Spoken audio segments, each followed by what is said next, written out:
warahmatullahi wabarakatuh. Perkenalkan, nama saya Muhammad Fajar Ananda Effendi dari kelas STI 2B dengan NIM 2312147. Saya akan menjelaskan tentang organisasi dan arsitektur komputer, tugas dari Pak Makin. 1.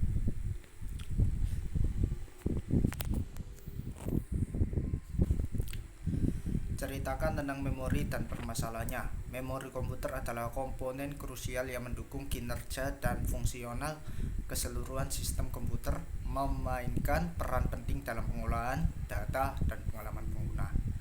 Memori adalah konteks komputer, adalah komponen fisik yang digunakan untuk menyimpan data sementara atau informasi yang dapat diakses oleh CPU.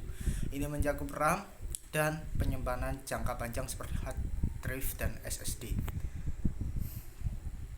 Jenis-jenis memori ada RAM, Random Access Memory, ROM, Read Only Memory, dan memori penyimpanan jangka.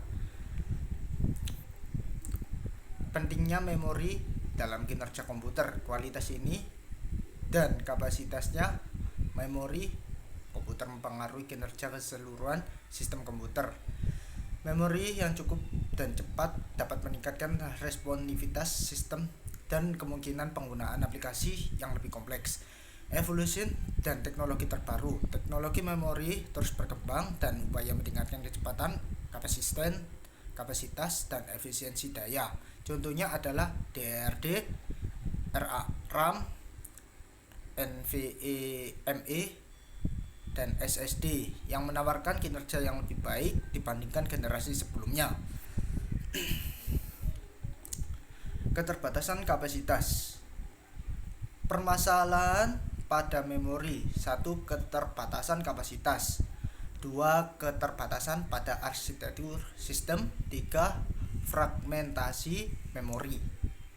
2. Ceritakan tentang input device, output device, dan 1/0 device, seluruh device, serta berikan contoh masing-masing 5 beserta fungsinya. Input device adalah perangkat keras yang digunakan untuk memasukkan data atau informasi ke dalam komputer. Pertama, keyboard digunakan untuk memasukkan teks dalam perintah ke dalam komputer. 2. Mouse memungkinkan pengguna untuk mengontrol kursor dan melakukan pilihan dengan mudah. 3. Scanner mengonversi gambar atau teks dari dokumen fisik ke dalam format digital. 4. Mikrofon memungkinkan pengguna untuk merekam suara dan memasukkannya ke dalam komputer. Webcam digunakan untuk memasukkan gambar atau video real time ke dalam komputer. Output device adalah perangkat keras yang digunakan untuk menampilkan atau menghasilkan informasi yang telah diproses oleh komputer. 1. Monitor, 2. Printer, 3. Speaker, 4. Proyektor, 5. Plotter. I/O device adalah perangkat keras yang dapat berfungsi sebagai output dan output tergantung pada aliran data. 1. Macam-macam 1/0 device, yakni USB, flash device, network internet card, modem, Bluetooth adapter, dan external hard disk. Storage device adalah perangkat keras yang digunakan untuk menyimpan data dan informasi dalam jangka panjang. Yang pertama, hard disk solid state, kedua solid state drive, 3. optimal disk, keempat USB flash drive. 3. Jelaskan apa yang dimaksud dengan prosesor serta sebutkan jenis prosesor dan apa prosesor yang terbaik saat ini menurut kamu dan mengapa. Tentang prosesor atau disebut juga Central Processing Unit atau CPU adalah sebuah unit pemroses utama pada komputer yang bertanggung jawab untuk menjalankan instruksi-instruksi dalam perangkat lunak dan mengkoordinasi seluruh aktivitas dalam komputer. Prosesor mengambil data dari memori, melakukan operasi yang diperlukan, dan mengirimkan hasil kembali ke memori. Jenis-jenis prosesor: Intel Core Series, 2. AMD Ryzen Series, 3. Apple Silicon M Series. Prosesor yang terbaik menurut saya adalah Apple M1 Pro dan M1 Max. Performa yang cepat. 2. Efisiensi energi. 3. Integrasi hardware dan softwarenya. Sekarang, meskipun Intel dan AMD tetap menjadi pilihan utama untuk banyaknya pengguna PC, terutama dalam hal fleksibilitas dan dukungan yang luas dari berbagai produsen perangkat keras lainnya, Apple M1 Pro dan M1 Max telah mengubah persepsi tentang apa yang dapat dicapai oleh prosesor di dalam laptop dan desktop modern. 4. Ceritakan tentang bus. Sistem bus adalah sistem komputer, sebuah rangkaian jalur yang menghubungkan berbagai komputer penting dalam sistem komputer.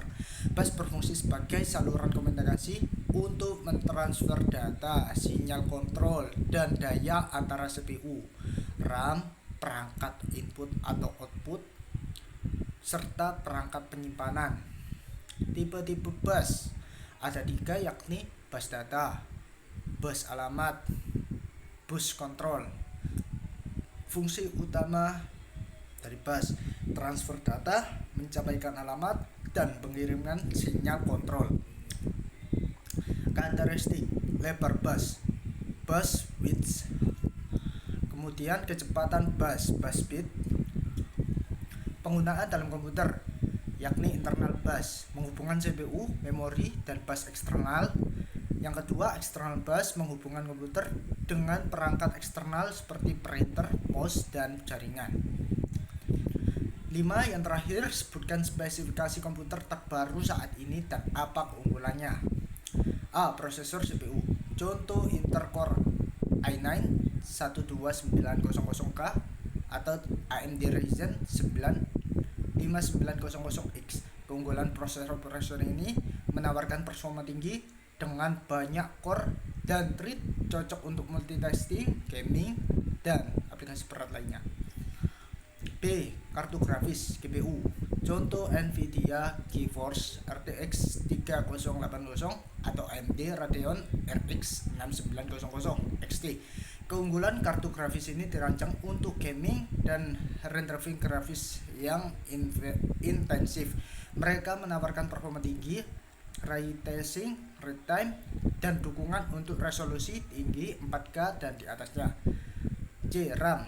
Contohnya 32GB DDR5 atau 64GB DDR4 yang memiliki keunggulan RAM yang besar, memungkinkan untuk multitasking lebih lancar, bekerja dengan file besar, dan menjalankan aplikasi berat secara bersamaan tanpa terasa lambat. Yang D.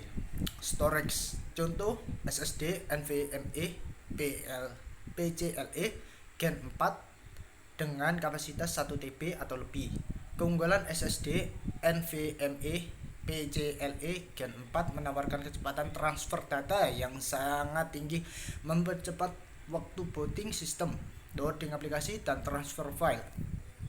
Motherboard memiliki contoh yakni model dengan chipset Z660 Intel atau X570 dari AMD.